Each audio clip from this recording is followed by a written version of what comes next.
Namaskar. Hello and welcome to PGurus channel. I'm your host Sree Iyer. Joining me today is General Ravi Shankar as we look at what is happening in Bangladesh. Is Bangladesh getting ready for war? It definitely looks so. It has asked for arms and ammunition from Pakistan. How is it going to pay for it? Who is funding all this stuff? All these and many other questions that will be answered by General Ravi Shankar. Before that, please like this video. It's a very important video, and General Ravi Shankar will set out many of the questions that we are having in our minds. General Ravi Shankar, namaskar and welcome to PGurus channel. How are you, sir?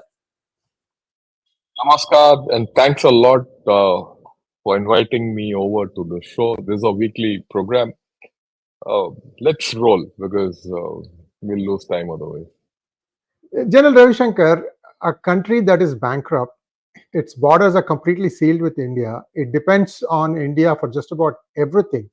Putting up a very brazen front and trying to talk about equality on par with India. I mean, that's okay. You can think like that. But what gives it its mojo to do all these things and claim? I mean, you have to have some modesty, don't you think? Uh, well, that's fine. But look, part of the Bangladeshi psyche is that it wants to be sovereign, seen as a sovereign, independent nation, equal to India, and it's got an image of itself. So it's in that process that they've gone in for this, and I actually I won't read too much into it, but most of you won't believe me when I say I don't read too much into it. Let me explain. First and foremost, Bangladesh has always had this view that the only country with which it can fight is India, right? And for that, it has to have its links with China and Pakistan. It's a different thing. Does it ever have to think that way? It won't. It doesn't. That's not their style. Like you said, that's their mojo. So to that extent, it's their strike. And once I remember, talking to a Bangladeshi officer, I said, "Why do you want to go all over the countryside to buy arms and ammunition? You should just come to us and take whatever you want." So he said, "Sir, I mean, let's be very frank. It was a very frank moment. He said, I mean, whom can we fight with or use this ammunition against? It's only you. It's only that. We also know it's only cosmetic in nature, but it gives us our, feet to stand on. So you look at it that point of view, and that's what they're doing. Now, come to think of it, look, they're bankrupt and they're gone for this. I'll put it the other way around. They might be bankrupt. They're in the midst of a problem. They know they've riled India. Somewhere deep down, I mean, I wouldn't say somewhere deep down, up front, you have a you have a government in place. It's not a government. Also, you have an arrangement in place, which is not very friendly with India. Very obvious about that. The mood of the nation is probably not that good, not towards India. And if you see the tea leaves, if you smell the tea leaves, the government which will come in will not be with India or completely aligned with India. So to that extent, they'll feel, look, if things go bad, India can do something against us. So we need to defend ourselves. So it is in that context that I think they've gone in for this. I won't read much more into this at this point of time or at any point of time. You just have to understand the psyche which is going on, because this gives you a peep into how you have to deal with Bangladesh in the long run. That's the first point. There are 2, 3 other points, and the other point is, what does this mean? I mean, in terms of they bought some 40,000 artillery shells or gone into a contract in 2,000 rounds of tank ammunition. So what does it translate into military capability? We could discuss that. And then there's another interesting point which I would actually look into. That interests me more. it shows certain capability in Pakistan, right? And that's something which I'd like to discuss. So this is my opening gambit, your question, and then I'll take it forward. General Ravi Shankar, the ISI chief has gone AWOL. Today, nobody can trace where he is. What is also being heard is over 200 people considered to be loyal to the man who has been accused of, malfeasance and perhaps facing court-martial, General Faiz Hamid. They have been rumored to be put to death, 200. And evidently, this guy is also going to be hanged sooner or later. What happens to Faiz Hamid today will probably happen to his boss or his good friend Imran Khan. Whatever it is, with so much in turmoil, Nadeem Anjum is missing. People say that Yeah, he I may know. be in Okay, that's London. okay. Yeah. So what Wherever. I'm trying to Yeah. say, sir, with such a dysfunctional ISI army conflict, how did they pull off this coup in Bangladesh? Because they are the foot soldiers. They were the ones who made it happen. Whether it was funded by US or China is a matter for a different day. But the actual work was done by these people. That's no doubt about that part, right? So what exactly is happening inside Pakistan? Your view, sir, because if you want to fix Bangladesh, you have to first fix Pakistan, in my opinion. I could be wrong. Yeah. Pakistan is made that way. It has got always had two shades. It doesn't matter whether it's internally, in a bad shape or not. It will always have an external footprint, which is different from what it is happening internally. And secondly, you're talking of a system which is born as anti-India. So whether it is collapsing or not, or whatever it is, anything against India, it will do. They are two separate compartments. One should be very clear when we talk of Pakistan or discuss Pakistan. Certain no one knows about Pakistan is, that I would say the certain constants of what Pakistan is. The Pakistan army is never weak. The state might be weak. The Pakistan army is never weak or weakened. Whatever the Pakistan army wants, it takes from the state, and it's only after that, the budget, all that, and the money goes wherever it is. So the Pakistan army is never weak militarily. Okay. From that and the business empire it controls, it has the political strength, and so that is what shall I say, not negotiable.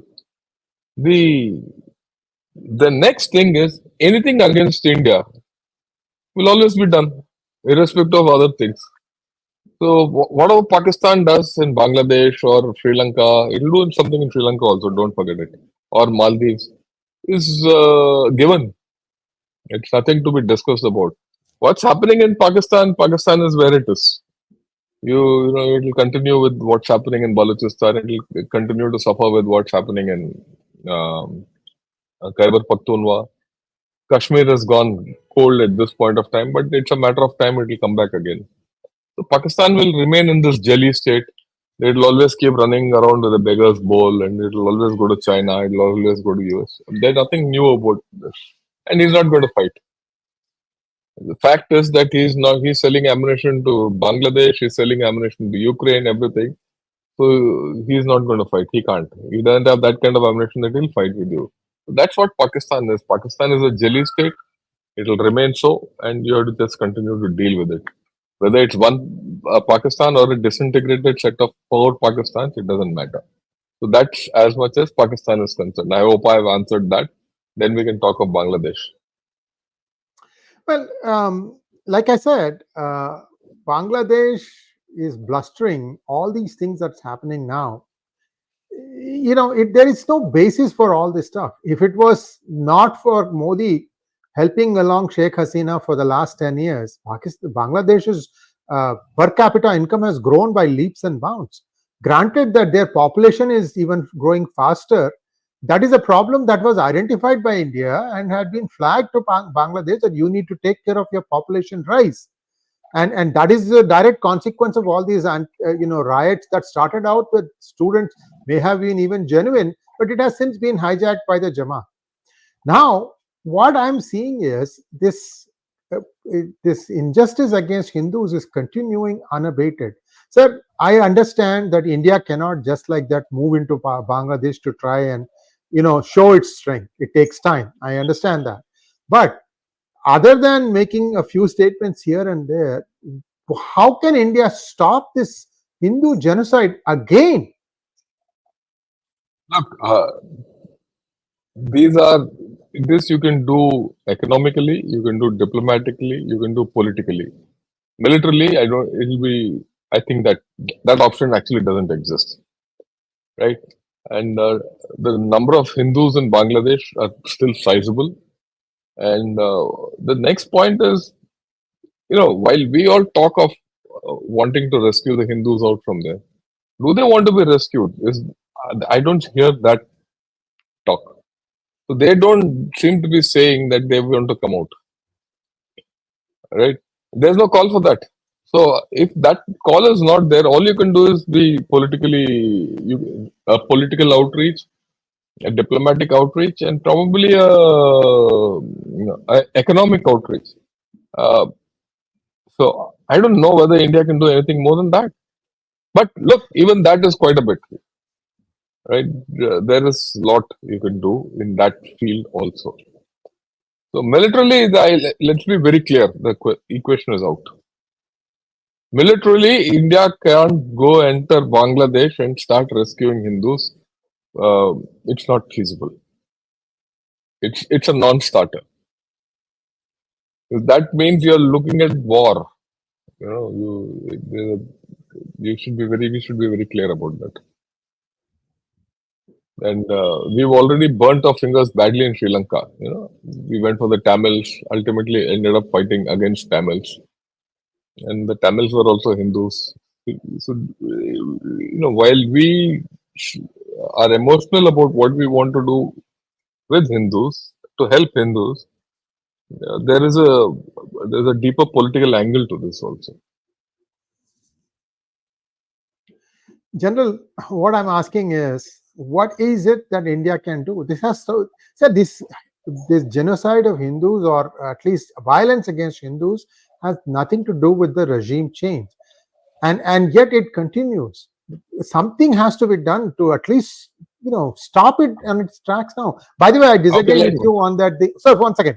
I disagree with you on the fact that the Hindus of Bangladesh have not raised a flag. They have. In fact, that is the reason why you saw so much protest in many Western countries. Basically, India is still being very, very, very, very, what I would say, blasé about this thing. I've already flagged that out. Why aren't Hindus in India protesting for the Hindus of Bangladesh?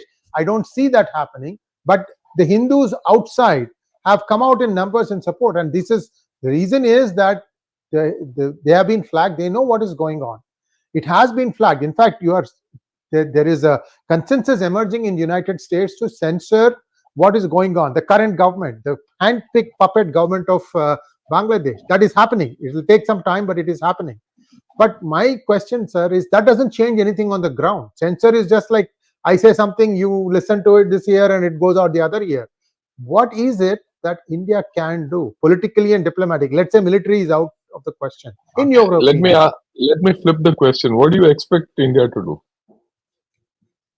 Sir, this India is the country that freed Bangladesh. That's clearly okay. There are some aspects there that. What do you think? That's why I said I'll flip the question to you. What do you think India should do, or what do you expect India to do to help Hindus in Bangladesh? General Ravi Shankar, I'm not the person who has lived on the ground. You've seen everywhere around. You are a better person to answer this question. Flipping the question I don't know the answer, sir. That's why I'm asking you. I see that point. See, now it's a very difficult question. The first thing is, you have a lot you can do economically, right? The economic leverages are quite a bit. For example, they need cotton, they need fibers, everything. That linkage is there. After all, their economy is based on exports and all that. You have a leverage there. Water is another leverage. Electricity, another leverage. Normal goods is another leverage. So there are leverages. And those leverages can be used. I mean, you don't have to be overt about it. Because when we use these leverages overtly with Nepal, we lost out in the long run, right? So we need to be careful, but we have leverages. I'm sure the government is already using it. It's not as if they're not using it. But the more important point is, while I do agree there's a genocide on, okay, let's take it that the genocide is on. Are the Bangladesh Hindus asking to be moved out? Or has there a big call come out and say, look, we are under genocide? I find as much as you see, today I saw a few videos where some Bangladeshi Hindus have come out in support of BNP, right? Much to my surprise. And they're from some reputed channels. So are we getting the full story out of this whole thing? Are we sure of that? And in any case, what is the solution you have to get those 12 million people out? Are they prepared to upstick from where they are staying and come into an enclave which you want to form? Is it acceptable to them? Is it acceptable to the nation? So this is the favorite solution I see. Oh, get them all to Rangpur. I mean, you can't uproot people's lives and get them all to Rangpur. So there are major issues in this, construct. Will you like to relocate because they would be having their property, they would be having their friends, everything? Will they be welcome here? You have to understand them that they are very, very apprehensive of their own state, whether they are in Bangladesh or in India, right? And then, is there a government policy for us to handle this whole story? And where will they go? Where will they go? They'll go to Assam, where they're going to have more problems. Or will they come to Bangladesh, Bengal? They'll have even more longer problems. Will the government of India accept them? Right? So these are the issues which I think we have to consider before we go this thing. Yes, we need to help them. I have no doubt about it. After all, the Prime Minister of the country has said and spoken to the Chief Executive Officer of Bangladesh to say that they have to be taken care of, and he said so, whatever he has said to us. So it's in that this thing, there are certain limits which you can do because it is a sovereign state, and those subjects are sovereign subjects of that sovereign state. Yeah. General Ravi Shankar, thousands lined up at India's border wanting to get in, and India could have easily checked if the people that won't happen. No, listen, you're shaking your head even before I pose the question. Yeah. No. Let me understand. Let me tell you what I was in India, sir. I'm watching this. Thousands lined up. Nobody was allowed in. But I also heard that BSF created enclaves within Bangladesh to try and keep them secure, at least for now, so that these people don't, get hit upon, because it's a concentrated mass. We don't know if they are all Hindus. We don't know. At least India can make this fact known to the world that look, people are massing, and we are helping them in a way we can. Right now, the borders are sealed. It's something that communication needs to come out, General Ravi Shankar, because see, I can understand why India doesn't want to say anything. The reason is, if India says anything, people will start massing towards the borders, and that's not what you want. You want them to stay where they are and protect themselves. I get that, but Hindus by nature are peace-loving. They don't know beyond using a RE to go and work in the fields. They don't know what else to use that with, right? So you're asking a mindset of people to change overnight. It won't happen. So I see these things about Jamaat support by Hindus. Yeah, some students also came in support of overthrowing Sheikh Hasina. Democracy will have all kinds of people, and then they just play it up. My overall, sir, because I need to frame the question. Overall, Hindus are spread equally across Bangladesh. There are only some pockets where there are in some majority, not even majority, significant minority.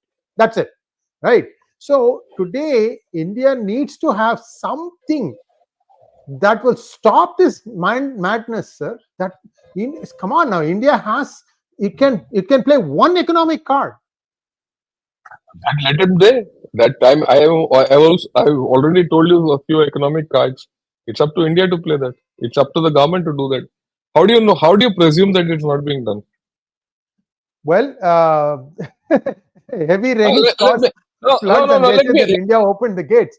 See, No, no, no, no, no. Wait. Let me put it this way. How do you know that India is not playing its cards the way it wants to? How do you know it's not being done? I don't know, but I would like to Then, know. then See, the thing, let, sir, let, sir, sir. No, no, let me just tell you this. This is what I think needs to happen. Words is not important. Action is important. If the madness stops, then I know that whatever it is that India has done has been effective. Would you agree with that? I wouldn't. I wouldn't. And why? B- Because whatever you do, this is something which is which you really can't force on the other country. You can't force your way and your uh, yeah, what should I say? You have 12 million. Look at the numbers. 12 million people. All 12 million people have to raise and come and say, okay, we want help. Then there is a way to get out of it. But you're not having that, right? You can't create, like you rightly said, you can't create enclaves around Bangladesh because you don't know. And if you make such enclaves, understand that the other out of 197, 12 million are Hindu. The other 185 million also would like to come because they don't also have a future there. It's a huge human problem which you will create if you, right? Okay. Yeah, this is there. This is today's newspaper. I'm sure these things are being applied already, whatever it is. I am also sure and one must understand that they're not being made public. And why are they not being made public is something which we need to understand. We need to have the maturity to understand. We did this very publicly and very vociferously when we did it against Nepal few years back. And Blockade. we did it. Yeah, we did a blockade. We did a lot of things, and that backfired badly. In the in the longer view, it backfired badly. So we don't want to repeat that mistake here, right? So I think the government is playing it the way it wants. Uh, Many things it's not telling us. It won't tell us also. So yeah, if there is anything specific we can say, tell the government you do this, do that, then it's a different story. But what are the options available to us?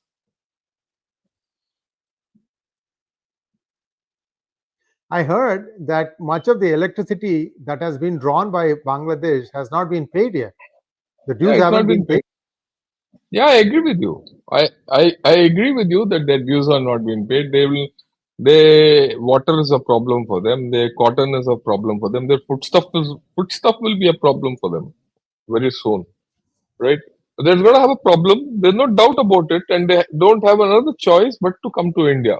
No one else is going to help them out. Even that, I'm sure. Neither USA nor Pakistan nor China. They are the guys who created this problem. They're not going to come. And you're looking at a regime which is still foolish enough to go to these very people. You open up the Dhaka Tribune or the Daily Star, right? You see their opinion pieces. Their opinion is completely against India. Okay. And their opinion, okay. Yeah. Their opinion is completely against India. And their opinion, in fact, is for China. Okay. You have a system which is developing there, which is completely opinionated against you. And in this, what do? You have to play your cards smoothly. If you do publicly, he'll publicly say, no, I'll not do it. Then what? And then the repercussions on the Hindus will be even worse. Then what do? I mean, you want to do publicly and say, okay, tomorrow we discuss how good our stance is, that we close the trains, we close the water, or you flooded them with water and you didn't give them electricity and you didn't give them cotton, don't give them foodstuffs. Virtually a barricade. That's what we will head into. If that barricade is made public, then the situation will actually go worse. Is it good enough for the 12 million Hindus there? Or are there better methods of doing it? Or is the government of India already doing it and probably not making it public? Because you're looking at a very sensitive situation here. General When Ravi Shankar, what I'm saying is an emotional request from yeah, many yeah, people yeah, who want to know what is going on. Sir, let me they finish. See, here, there's this new CEO. The responsible thing for him to do is that you cannot force some people in industry, education to resign just because they don't happen to be a particular religion. That needs to be coming clearly from the CEO. This Turkey hasn't opened his mouth. These are all things that they can do. will not do. They're not doing what you do. I mean, that's the problem. You got to understand. It's not that he's sacked people from one religion. He sacked people from one party as a whole. The universities, the banks, the bank governors, the whole lot. We know that government functionaries. He's done it wholesale. He's not focused only against Hindus. He's focused broadband. Anyone against them politically is just taken out. In the process, if Hindus have been knocked off. That is something which. What do you do after that? Sir, then we should not Yeah, qualify them. Sir, 1 second. We should not call them as a sovereign republic anymore. When somebody comes how do in you? and across the board fires the entire judiciary, across the board fires the banking officials, that person is not going by democratic principles. First of all, he's a selected, appointed person, right? So And then what do he you do? goes and started releasing, people who are, violent elements in the society. They've all been No, released. we have not said it's a democratic government at this point of time. There's no democracy today. It's anarchy. I mean, let's be very clear. Are we at any stage suggesting? Are you suggesting that the government of India has said that system is democratic? It's not. There are no elections held. Actually, there's no reason for that government to be toppled over. I mean, Sheikh Hasina's government. So there's nothing there. So it's not a. It's actually an anarchy. You are dealing with an anarchical situation. I mean, there must be a lot of Bangladeshis who will come on this channel, and they'll you see the venom which will come out of them, right? So the fact is that you're dealing with an anarchical situation. You don't know when elections are likely to be held. If you see videos from their channels also, you will realize that some of them don't want elections to be held at all. Maybe for not for the next 3 to 4 years. So they are also as much as you are emotional. There are a lot of emotional flowing freely within Bangladesh. There are many opinions. There's no there's no consolidation of views. There's no one view which is coming out of Bangladesh. You have old man, 84-year-old man, who's put in charge. Is he effective? I don't think he's effective. I agree with you. He's not effective, right? Is the army stepped up and done what it is supposed to do? That's also not happened. If it was an army rule firm, everything, one could talk Turkey with them. That's also not happening. You don't know which side who's going, right? But one side I know where the whole country is going is towards China. That I'm very clear. Because the opinion makers who are writing columns and pieces and editorials in China, in Bangladesh, are veering towards China. You are in a tough situation. Let's be very clear. Okay. In this kind of a tough situation, if you do anything overtly, you have a problem. You have to do certain things in a calibrated manner. Yeah, the question which I will defer to you is, are we doing it in a calibrated manner? That's a question which we have to ask our government. If the government chooses to tell us, fine. If the government doesn't choose to tell us, we have to find different methods of finding out whether they're doing or not. At this point of time, I don't think the government has come to the stage where it is prepared to use the stick, because there's still chaos going on. After all, look, it's only 1 month since the whole story's happened. It'll take time. Okay, so there are signs that it's spilling over into the border state, West Bengal for sure. And do you think India will first fix its own internal issues before they'll start looking outwards? Any possibility of that? Sure, it will. I'm sure about that. I think that process is on already. But we also have to understand what's that process involved.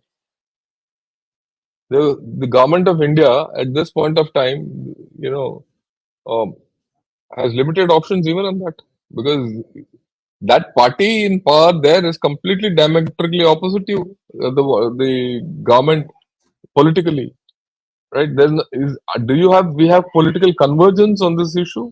No. Is the government of India or the government trying to generate political convergence? In fact, if there's anything else, because of um, the unfortunate death of the lady doctor, it is political divergence. If it's not convergence, okay. So if there's no political convergence, how do you expect them to behave the way you want them with Bangladesh? Many of our problems are internal to us, and I've been saying this constantly. To me, it doesn't matter whether there's a BJP government or a TMC government or a Congress government or any government in India, wherever it is. I have no political inclination to anyone. But my view is that there has to be political consensus on national issues. That is missing. And that saddens me as much as it saddens you or anyone else. It's missing in India. It's also missing in the United States. So we have this kind of a political system. The democracy has really taken a beating in this. The true meaning of democracy has been lost. I give you that. General Ravi Shankar, what a lot of people are watching, especially from Pakistan and Bangladesh and across the world, they listen to you, they respect you. I can see yours is the voice of reason, mine is the voice of passion. That's okay. That's what gives a good. That's okay. It's a balance. So my 2 cents is that political and diplomatic options, I just don't see it in view. Maybe there is a reason for that, and it's very regrettable that the very people who will support BJP for the most part, they have chosen to, they said that they have chosen to punish BJP in the 2024 elections. And that makes it even harder for BJP to do even some small decisive actions. Always going forward, getting back, going forward, pushing back. This sort of thing is happening. So politically, I don't see much strength for this government. And economically also, I don't see much strength for this government. I don't see, because what will happen, sir, I'll tell you, sir, if you, let's say you turn off power because you didn't pay dues, right? Immediately this will become a human rights issue. Yeah, I agree with the same guys will start crowing, oh, this is that. You see what I'm saying? So there has to be something more decisive. That's what I'm trying to say. Hey, what do you think could be decisive? Let me ask you this question. Sir, you are the guest, sir. Mine is my job is to ask questions. Look, that's why I said, the way I look at it, we have enough levers to do what we have to do. But these levers won't be twisted or levered. Those leverages won't be executed in a hurry. Because we don't want, there are 2-3 issues in this. You can't, turn a lever on and then turn it off.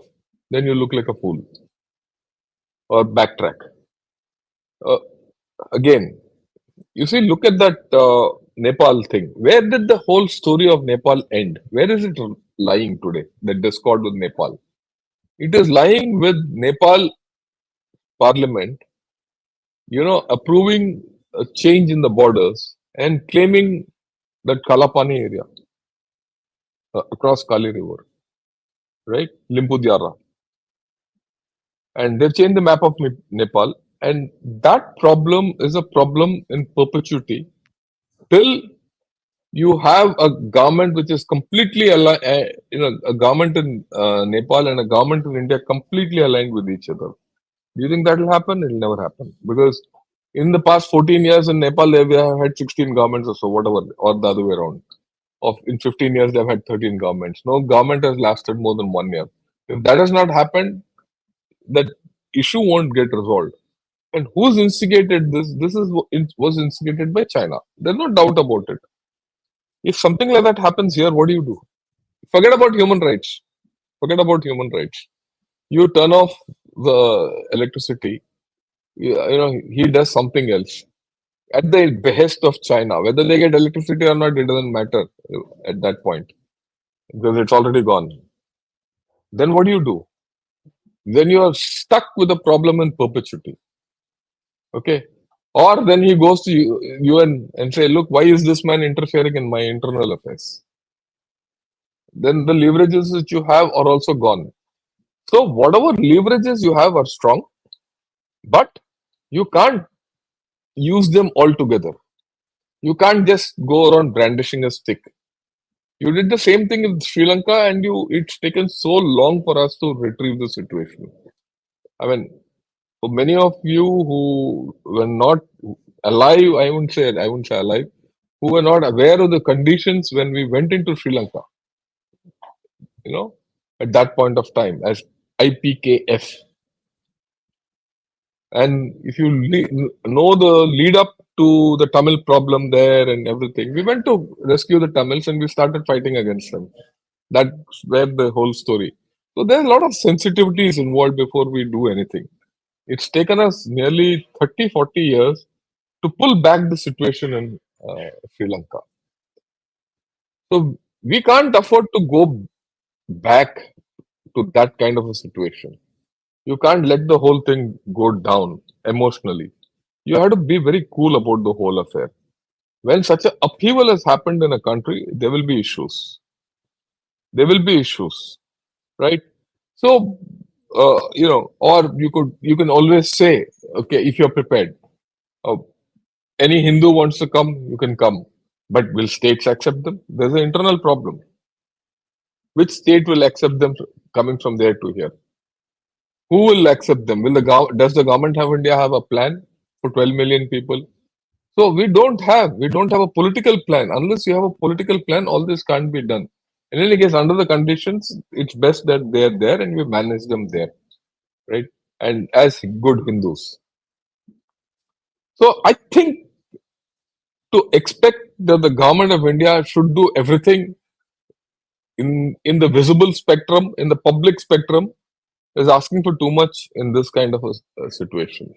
Yeah, are they building up consensus as how to handle the Bangladesh situation? I'm sure. Look at it. The Prime Minister has spoken to President Biden. They have spoken. The issue would get addressed at some level. It's come out. It's a different thing that our equation with USA is not so great at this point of time. That the readouts from USA and India are different. Okay, I understand that, but that's where we are, and we have to deal with this situation. So I think there are no easy answers. There are no cut and dried answers for the situation in Bangladesh, because you don't know who's the power in Bangladesh. The power equations are still forming. You do the wrong step, you will see Chinese footprint just going up 10 times over, and you don't want to get into a situation where you are worse off than where you are now. That's the point. So I mean, I've made a big long speech. For many, it will sound illogical. For for emotionally charged people, it might not be enough. It might be, someone might say, "Oh, what is this old fool trying to talk?" Even that I understand that, right? But the charged up will say, "Oh, we'll go and get." That's not how states function. That's not how countries function. That's not how diplomacy functions, and that's not how politics function. Well, that's where we stand right now. Things will play themselves out. We'll go back and revisit this issue maybe in a couple of weeks' time or 4 weeks' time with General Ravi Shankar. He's a regular on this time of the day on every Friday and every or alternate Fridays. I don't remember exactly where we settled to. If he's traveling, of course, he will not be able to make it. He's a much sought after man. He has been very busy traveling here and there. So we will be regular in this one. So we'll revisit this topic then. General Ravi Shankar, you want to say something before we go to questions? Before we go, I would like to, there'll be a lot of questions asked about before we conclude, about the Bangladeshi ammunition ready for war. They're not getting ready for war, let's be very clear. Like I told you, it's more of a defensive move for the self-esteem and things like that. And to put it in numbers and perspective, they've said 40,000 rounds of ammunition. And they have about 300 to 400 guns. Actually, it translates into about 100 rounds of ammunition per gun. And 100 rounds of ammunition per gun on an average is 2 days of ammunition, period. 40,000 rounds is 2 days, minuscule. Okay. Just to again give you a comparison, India used to fire 4 lakhs rounds per year for training alone. 10 times more only for training. Okay, forget about preparation and all that. This is poor chaps. I got 12,000 last time, 40,000 this time. This is the bare minimum. Now again, let's look at the tanks business. They got gone in for some 20,000, 2,000 rounds of tank ammunition. For the number of tanks they have, this amounts to 6 to 7 rounds per tank, and each tank can carry about 40 odd rounds. So it's actually very minuscule, right? And it is basically more for self-esteem and all. After all, you can't have a tank without ammunition, and they would like to have some ammunition to feel safe, if nothing, right? So it's not much. So don't worry about it. But like what I said in the beginning, I'm more interested in the Pakistan army capability. 40,000 rounds are to be given in from September to December, 3 months, which tells me that look, these chaps are got a capability of making about 10 to 13,000 rounds per month for Bangladesh. Now, someone has to track. I mean, which I am not. It's an interesting question. I will track now. How much are they giving to Ukraine? After all, they're selling to Ukraine also. So, how much are they giving off to Ukraine? If you track that ammunition, then you know Pak army capability, which to me is a more interesting question, right? Because the real villain is there. The guy whom you have to sort out is there. Because Pakistan is the nub. And before we leave, like you rightly said in the beginning, you sort out Pakistan, many issues get sorted out, including China. Okay, and that should be our focus. In fact, just to give everyone a heads up, I won't say heads up, it's a tails up. Just half an hour back, I was speaking to Mr. Dr. Amjad Ayub Mirza, and the question I asked him is, will Pakistan disintegrate? To me, that is a bigger question at this point of time, considering the going ons there. Right? Maybe sometime down the line we could discuss about that. Because if Pakistan is handled, China gets handled. And if Pakistan is handled, Bangladesh gets handled. If Pakistan is handled, many other things get handled. Right? Bangladesh is a problem, it's a nuisance which we will handle eventually. That I'm very confident of. Yeah, now I think we could take any number of questions you want. Yeah, let's take some questions now, please. Yeah, I would request, take a few questions from Bangladesh also, so that you know the flavor of their questions. Yeah. We don't discriminate. Anything that comes in, we put it up. Yeah. 𝗤𝙧𝙤𝘀𝘆 Srivastava wants to know, is there any possibility that Bangladesh will start war against India? Will Pakistan, China... I told you, there's no question of this. This is out of question.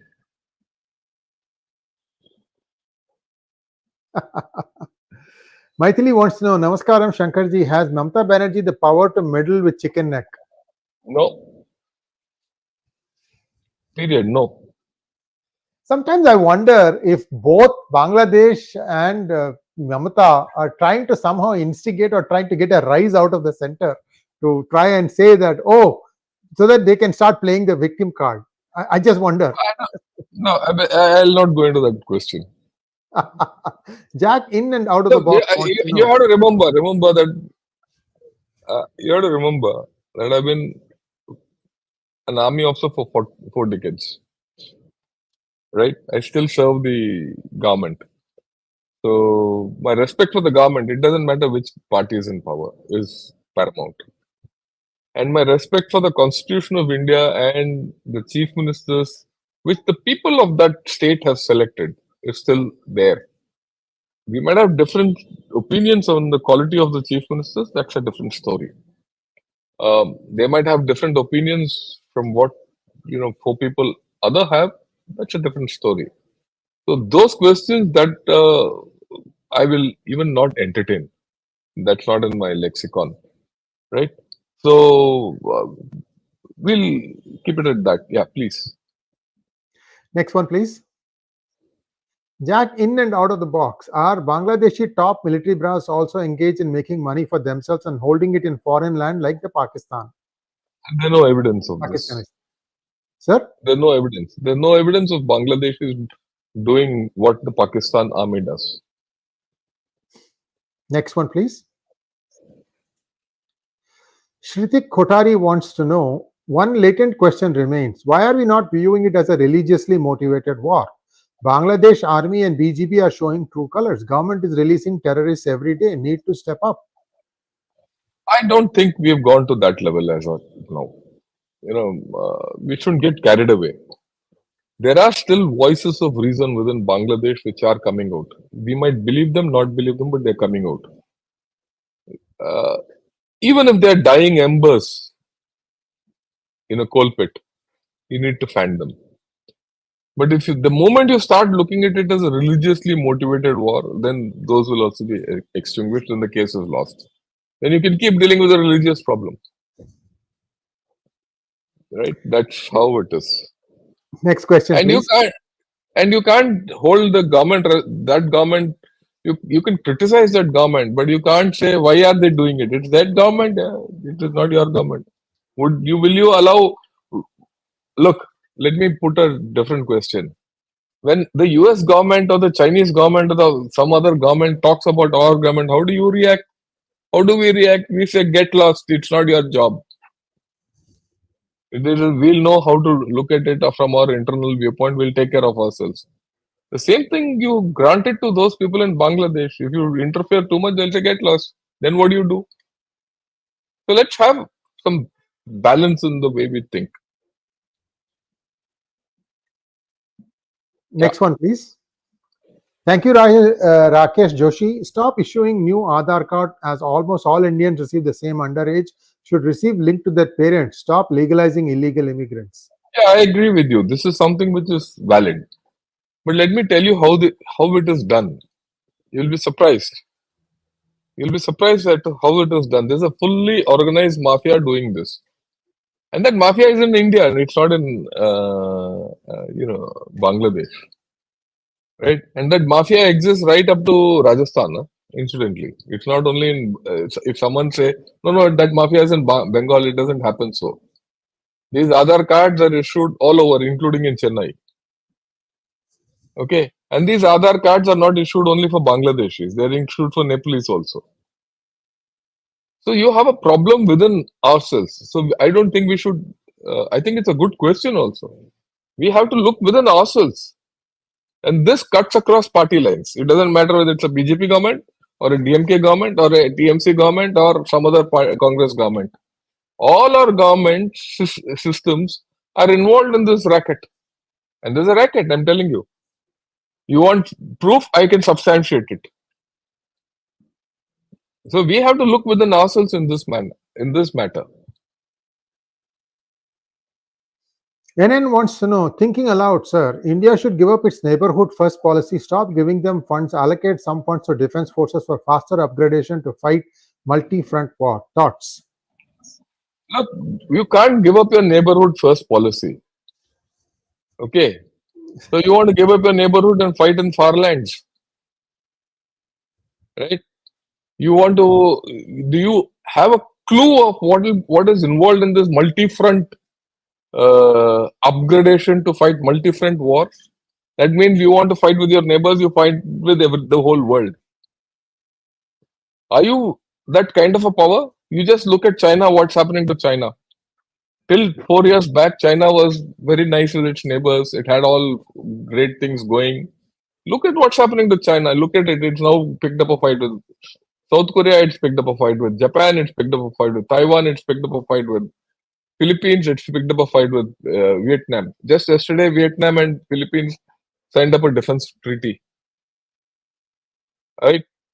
China is fighting, war. It's some kind of a lesser than war situation with Taiwan 800 kilometers away from its shores, and it's not succeeding. You want that? Do you know what kind of a question you asked? Does India have that money? If that you are living in a country which has got the fastest GDP, but still not able to spend on defense. Why? Many of you have to go to a village in the remote parts of this country and live with them. And then you'll understand why India is doing what it does done. Before you say, no, do you know? I have seen villages at grassroots level in the northeast part of our country, in the northern part of our country, and in the poorest parts of our country, where people don't have money to eat one square meal. You have to look at India differently. Don't think you are a great power by just because of the fact you have a good army and you need to pump money into it. There is a huge India which is under the water level, which you have to take care of. And you need help. You need external help for that. Believe you me. We have our own problems where we can't come see to eye. We have our own internal fissures. Unless we paper them over, cement them over, we can't move ahead. And for that, you need neighborhood first. There's no doubt about it. Yeah. Next one, please. Sree Iyer wants to know, General Sir, what do you think should be our response to the visa protest? Should India not openly deny visas and attract their ill will? Visa protests where? I mean, I'm not. Now, in Bangladesh, what is happening is that many are being turned away. Yeah, I mean, it's a issue which will resolve itself, right? And I don't want to talk about what the thing in Bangladesh is about visas not giving. We obviously can't give everyone a visa. Sachin, can you wait for a second? I want to ask this question first. Sir, let's take a look at this Bangladeshi document. Yeah. 𝗤𝙬𝙤𝙬 says, I'm a Bangladeshi Hindu, a doctor by profession. My chamber and house were burnt on the 6th August. News does not publish anywhere. This is censored, simultaneously protesting against India.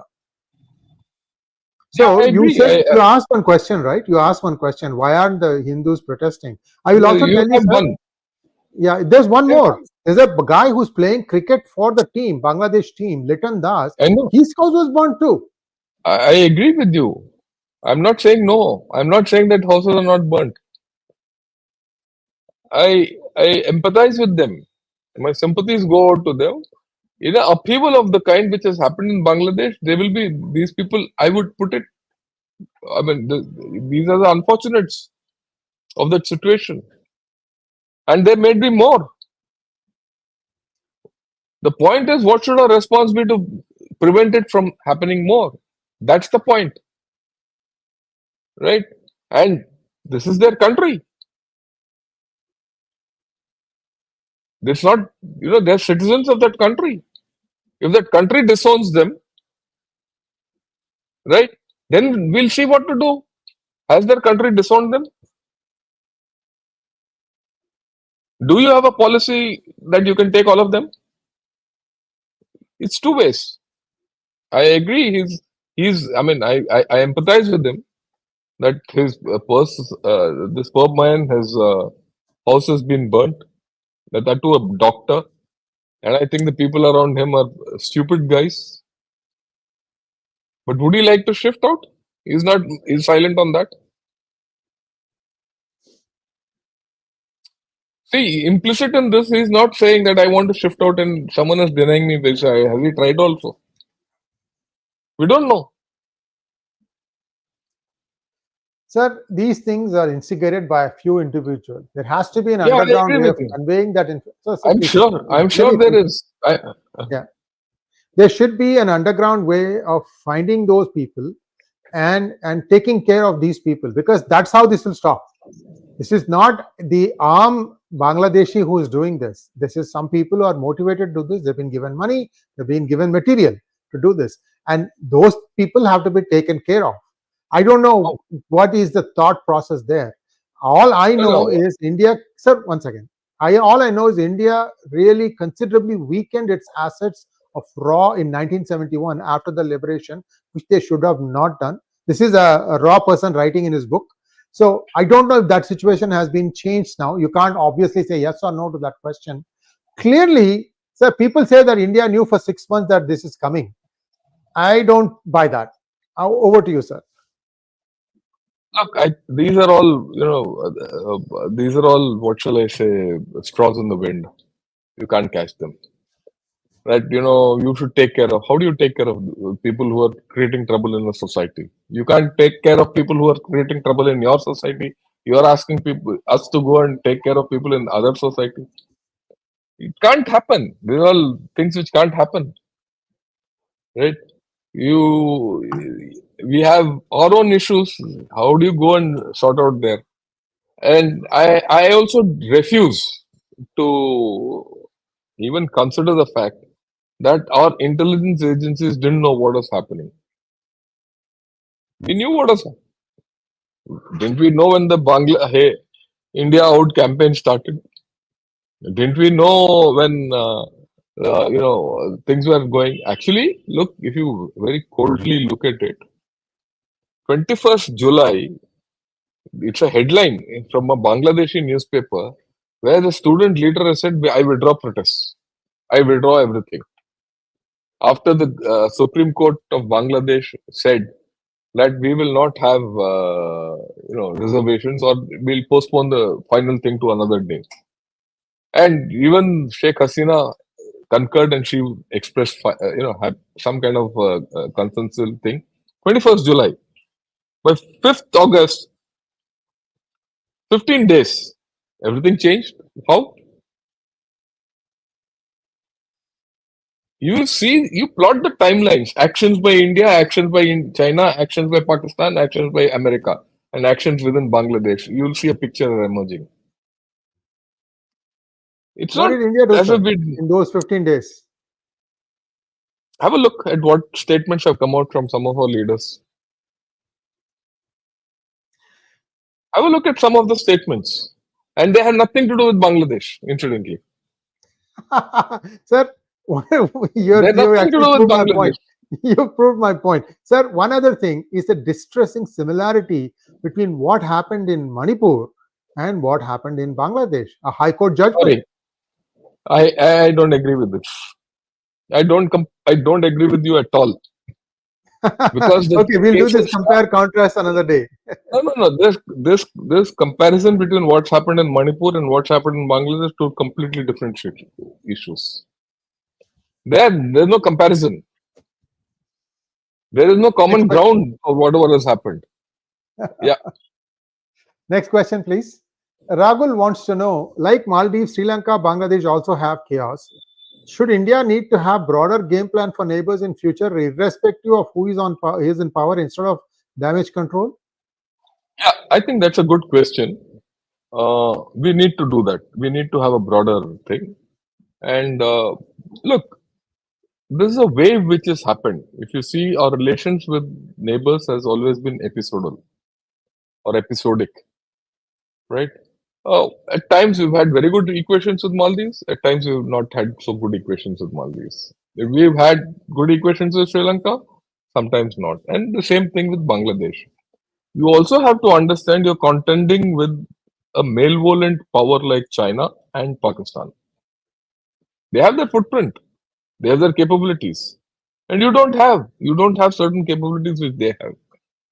Right? If you had such capabilities which they had, then you won't be India, you would be them. So let's be balanced about what we are before we denigrate ourselves to that. Okay, let's look at Maldives. 3-4 months back, Maldives was in a mess. Everyone spoke ill of Maldives. But today, aren't things turning around? Okay. Similarly, look at Sri Lanka. 2 years back, Sri Lanka was in shambles. You had an opportunity and you turned things around. In fact, 6th, I'm having a talk with Ambassador 𝙒𝙧𝙤𝙀𝘶 on Sri Lanka. And what am I talking of now? We're talking of elections.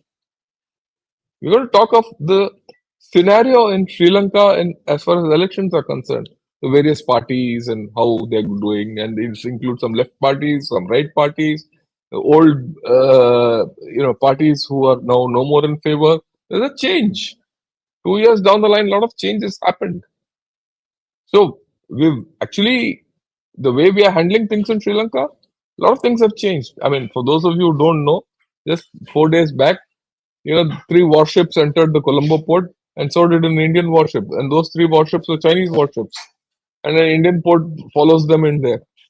Things are changed. Don't think that, India doesn't know what's happening. So you will have episodic bouts of chaos and bonhomie. Right now, Bangladesh is going through a chaos. I'm sure there's a game plan on how to arrest it. Okay, the stakes are very high in Bangladesh. If you see the stakes, the Chinese are all out to put their stamp on. For them, it's a golden opportunity, right? To put their stake in, to dig their stake deeper in Bangladesh. Okay. For Pakistan, it's a great opportunity. They've used it tremendously to redeem themselves, both with the Chinese and the Americans. The Americans have been hoodwinked into this whole story. Sometime later, maybe we'll do a thing how they've been hoodwinked.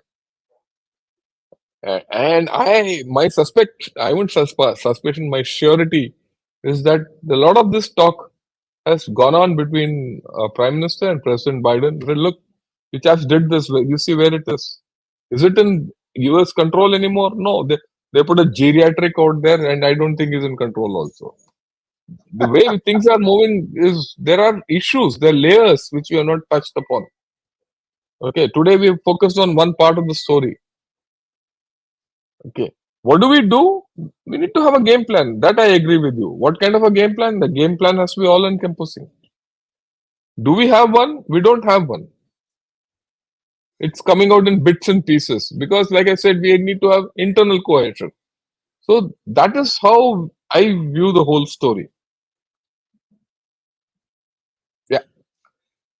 𝗤𝙧𝙤𝙀𝗍 wants to know, my question is, why Bangladeshi trying to get Pakistani arms? Why not China or India? What the message behind it? Look, they've gone where it is cheapest probably. They'll never touch from India. Let's be very clear. Okay. They won't take from China because if they take from China, they will get into problems with us straight away. That is showing a red flag to us. USA won't give them. So they'll go to Pakistan. The least of the offensive actions is to Pakistan. Get their will from somewhere. Who will give it to them? Look at it from the Bangladeshi point of view. In any case, what is the whole story? Like I told you, it's 2 days worth of ammunition. Next one, please. Yeah. 𝗤𝙧𝙤𝘆 wants to know, sir, if we don't have stealth jet for the next decade, why don't we go for 200 Rafale and next generation radar tech? Hey, listen, this is out of the syllabus on this one. Let's do it sometime when we have this topic. Molloy Chakraborty, already 1 hour over, sir. Sorry to take so long. No, that's okay. Carry on. Molloy Chakraborty wants to know, General, only one question to you. Looking at the current situation in Bangladesh and Pakistan, how prepared are our armed forces and our own deep state to teach a lesson to both jihadi stepbrothers? We are okay. The day when we have to do it, we'll do it. There's no problem. I mean, as simple as that. Next one, Nenan wants to know, Sri Lanka, Bangladesh, Maldives will ruin their country and then rely on India to bail them. How long will this continue? This will continue for a long time. Look, again, there's a theory called the shatter belt theory. Shattering, shatter belt. There's a new theory which I studied with one of my gurus. We've been discussing. He's written an article about it. Because the countries around us are in the shatter belt. They shatter very fast. Right? And there are certain conditions which are coming, and there are geopolitical conditions, ethnic conditions, economic conditions, the governmental conditions, religious conditions, all that. And we're going to discuss about this one of these days next week. So join us. He's Brigadier Arun Sehgal. We're going to talk. It's going to be about shatter belts. All of you who are looking at it, join up. And I'll give the link through PGurus also so that, yes, sir. Thank you. PGurus. Yeah. We're good. Yeah, we'll do that. Well, that brings us to a close of what I would say is a very insightful session. And I deliberately probably played up some sentiments here because that's okay. people also need to understand that India needs to do something and do it in a way that is not obvious or apparent to the other sides. See, they have started this. India will finish this. How it's going to finish this is the question, and I think this is going to be very decisive, because if India can fix Bangladesh, if India can sort out Bangladesh, then all this noise around the neighbors is also going to stop. So we'll wait and see how that plays out. Thank you so much, General Ravi Shankar. We opened up a few things that perhaps are under the surface, but everybody had these questions. Thank you so much, sir. Namaskar. Thank you, and thanks a lot.